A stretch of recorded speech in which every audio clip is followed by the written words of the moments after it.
Hi guys, வாங்க நம்ம tofu fry பார்க்கலாம். இது வெயிட் லாஸ்க்கு ரொம்ப ஹெல்ப்ஃபுல்லாக இருக்கும். ஸோ நம்ம சூப்பராக ட்ரை பண்ணி பாருங்கள் எப்படி இருக்குன்னு. நான் கட் பண்ணிவிட்டு பாதி தான் யூஸ் பண்ண போகிறேன். மீதி நான் வேறு எதனா செய்கிறேன்னு எடுத்து வச்சுருக்கேன். பாருங்கள், க்யூபாக கட் பண்ணி எடுத்து வச்சுக்கோங்க. கட் பண்ணி எடுத்து வச்சுட்டு மசாலா போட்டுக்கெல்லாம் போட்டு எப்படி ஃப்ரை பண்ணுறதுன்னு பார்க்கலாமா. நெக்ஸ்ட் இப்போ பாருங்கன்னா ஒரு தட்டில் மஞ்சள் தூள் கொஞ்சம் போட்டுக்கிட்டேன், மிளகாய் தூள் 1 டேபிள் ஸ்பூன் போட்டுக்கிட்டேன், தனியா தூள் 1 டேபிள் ஸ்பூன் போட்டுக்கிட்டேன்.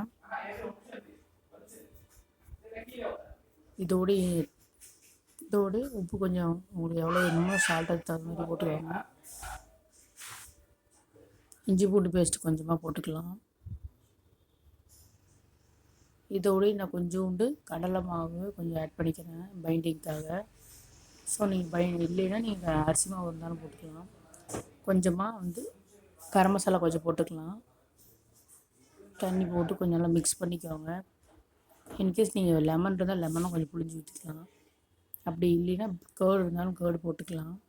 ஆப்ஷனல் தான், அப்படி வேணால் போட்டுக்கலாம். இந்த டோஃபு வெயிட் லாஸ்க்கு இதில் ஹை ப்ரோட்டீன் இருக்குது. ஸோ ட்ரை பண்ணி பாருங்கள். ஃப்ரை மாதிரியோ இல்லை சாண்ட்விச்லேயோ ட்ரை பண்ணி பாருங்கள், சூப்பராக இருக்கும் டேஸ்ட்டு. இதுவும் பன்னீர் மாதிரி தான் இருக்கும் டேஸ்ட்டு. நான் ஒரு 1/4 மணி நேரம் மேரினேட் பண்ணிவிட்டு அதுக்கப்புறம் ஃப்ரை பண்ணிக்கிட்டேன். நல்லா பாருங்கள், நல்லா மசாலா கூட்ட ஒரு மாதிரி நல்லா கோட் பண்ணிக்கோங்க. நல்லா கோட் பண்ணிவிட்டு ஒரு 15 மினிட்ஸ் ரெஸ்ட்டு விட்டுக்கோங்க. அதுக்கப்புறமா நம்ம ஒரு பேனில் பட்டரோ கீயை போட்டு ஃப்ரை பண்ணுறது தான். டேஸ்ட்டு சூப்பராக இருக்கும், ட்ரை பண்ணி பாருங்கள். ஊற்றியெல்லாம் மேரினேட் பண்ணி எடுத்து வச்சுக்கிட்டேன்.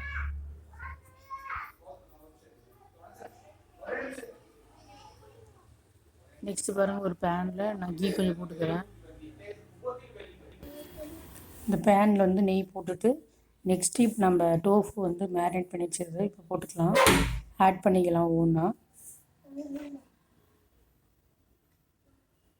நல்லா ஆட் பண்ணிக்கோங்க.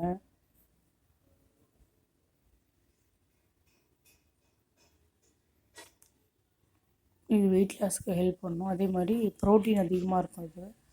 ஸோ ட்ரை பண்ணி பாருங்கள். டோஃபுவும் பன்னீர் மாதிரி தான். ட்ரை பண்ணுங்கள், டேஸ்ட் ஒரு டிஃப்ரெண்ட்டாக இருக்கும். போட்டு இப்போ கொஞ்சம் நல்லா வெந்ததுக்கப்புறமா திருப்பி போட்டுக்கோங்க, இல்லை மசாலா ஒட்டாமல் வந்துடும். ஸோ இப்போ திருப்பி போட்டுக்கோங்க. மறுபடியும் இன்னும் கொஞ்சம் நல்லா திருப்பி இன்னும் கொஞ்சம் நேரம் நல்லா கலர் வரையும் பாருங்கள், நல்லா ரெடி ஆகிடுச்சு. நல்லா அப்பப்போ திருப்பி விட்டு நல்லா கோல்டன் ப்ரௌன் ஆகிற வரையும் திருப்பி விட்டுக்கோங்க. நல்லா சூப்பரான டோஃபு ஃப்ரை ரெடி ஆகிடும். ட்ரை பண்ணி பாருங்கள், டேஸ்ட்டு சூப்பராக இருக்கும், சேலோ ஃப்ரை மாதிரி. இது நீங்கள் நடுவில் சப்பாத்தி வச்சு வெஜிடபிள் வச்சு சாப்பிட்டுக்கலாம். அப்படி இல்லைன்னா நீங்கள் சப்பாத்திக்கும் தொட்டுக்குன்னு சாப்பிட்லாம். அந்த மாதிரி டிஃப்ரெண்ட்டாக இருக்கும், நல்லாயிருக்கும். ட்ரை பண்ணி பாருங்கள்.